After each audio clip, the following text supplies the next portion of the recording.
বিবাহ সম্পাদনে আরোপিত একটা কর ছিল, আইন মন্ত্রণালয় এই অযৌক্তিক কর আরোপকে বাতিল করেছে।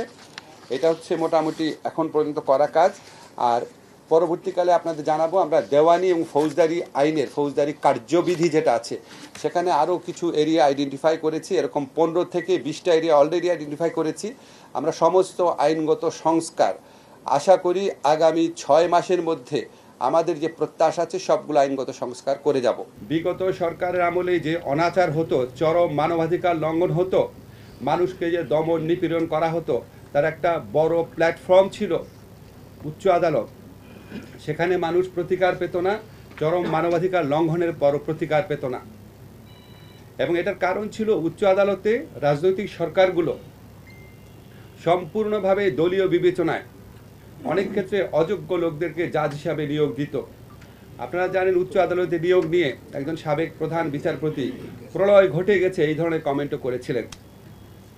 উচ্চ আদালতে বিচারক যদি স্বচ্ছ প্রক্রিয়ায় নিরপেক্ষ লোকরা, যোগ্য লোকরা যদি নিয়োগ না পায়, তাহলে বাংলাদেশের 18 কোটি বা 17 কোটি মানুষের মানবাধিকারের প্রশ্নটি অমীমাংসিত থেকে যায়, ঝুঁকির মধ্যে থেকে যায়।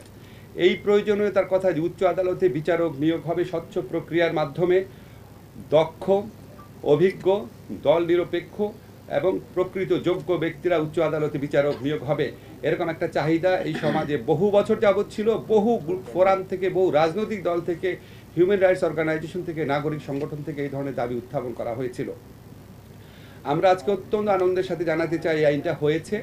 এই আইনটা রচনা করার ক্ষেত্রে আমরা সুপ্রিম কোর্টের যে প্রধান বিচারপতি আছেন উনার অফিস থেকে একটা ড্রাফট পাঠানো হয়েছিল।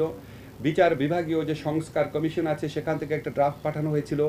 2008 সনে এই ধরনের একটা অধ্যাদেশ তৈরি করার প্রক্রিয়া ছিল, সেই অধ্যাদেশের কপি, সেগুলি সব কিছু পর্যালোচনা করেছি আমরা যারা কনসার্ন নাগরিক সমাজ আছে, যারা স্টেক হোল্ডার আছে, তাদের সাথে আপনারা অনেকে উপস্থিত ছিলেন। আমরা একটা বড় ধরনের পরামর্শ সভা করেছি। এরপরও ইন্ডিভিজুয়ালি আমরা বিভিন্ন এক্সপার্টের কাছে পাঠিয়েছি। তার মধ্যে সাবেক বিচারপতি আছেন, আইন বিশেষজ্ঞ আছেন, তারপর হচ্ছে আপনার আইনের অধ্যাপক আছেন, আইনের বিশেষজ্ঞ আছেন। আমরা চেষ্টা করেছি যতটা পারা যায় একটা ভালো আইন করার জন্য। আপনাদেরকে শুধু কয়েকটা জিনিস জানিয়ে রাখি।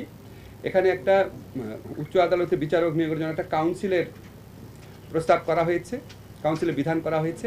এই কাউন্সিল হচ্ছে প্রধান বিচারপতির নেতৃত্বে সুপ্রিম কোর্টের আপিল বিভাগের 2 জন বিচারক, একজন অবসরপ্রাপ্ত, একজন ইনকামবেন্ট, হাইকোর্ট বিভাগের 2 জন বিচারক এবং অ্যাটর্নি জেনারেল, ওনাদেরকে নিয়ে একটা কাউন্সিল গঠন করা হবে। এই কাউন্সিল প্রথম হচ্ছে যাচাই বাছাই করবে।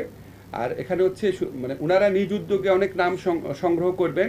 একই সাথে যে কোনো মানুষ, যে কোনো আইনজীবী যেন অ্যাপ্লাই করতে পারেন, নিজের ইচ্ছায় অ্যাপ্লাই করতে পারেন, বা কারো নাম রেফার করে, আপনি একজন ভালো আইনজীবী, আপনি মনে করলেন উনার জাজ হলে ভালো হয়, আপনি উনার নাম আপনি নিজে রেফার করে ওখানে চিঠি পাঠাতে পারবেন, সেটা উন্মুক্ত আছে।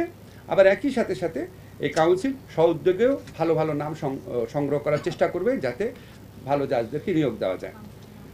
কাউন্সিল প্রাথমিক যাচাই বাছাই করার পর ওনারা ইন্টারভিউ নেবেন। সো একটা স্বচ্ছ এবং একটা জবাবদিহিমূলক প্রক্রিয়ার মাধ্যমে উচ্চ আদালতের বিচারকরা নিয়োগ হবেন। আমরা আশা করছি উচ্চ আদালতের পক্ষ থেকে উদ্যোগ গ্রহণ করা হলে আগামী 3 মাসের মধ্যে আমরা হাইকোর্টে যে পরবর্তী নিয়োগ আছে সেখানে আমরা আগের যে কোনো আমলের চেয়ে একটা বেটার নিয়োগ প্রক্রিয়ার মাধ্যমে উচ্চ আদালতে বিচারক নিয়োগ দিতে পারবো।